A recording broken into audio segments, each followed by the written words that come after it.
Months of heavy rain and flooding have devastated this farmland, soaking the soil. Now this winter wheat is mostly washed away, a sea of mud burying the sparse shoots. To be harvested in August. And so this entire crop won't ever be ready to harvest. You've got small plants like this, plants that are very, very damaged, and very few of them. Wet conditions ruined 2/3 of winter crops sown here. The first week after we planted in October, we had 2 inches of rain. The soils were full. It then happened again. It didn't stop till Christmas. Then we get water, it runs off the fields, the soil goes with it. That's our asset going down the drain.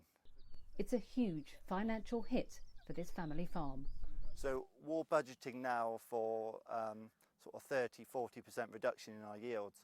We'll budget when we would usually grow 8–9 tonnes a hectare of milling wheat. We're now looking at 5 or 6. Poor conditions are also slowing preparations for the new season. Nothing can grow in this. It's been one of the wettest winters on record, with relentless heavy rainfall. Not only has it damaged winter crops, but it's also put spring planting at risk. Farmers are now predicting much reduced yields this coming year.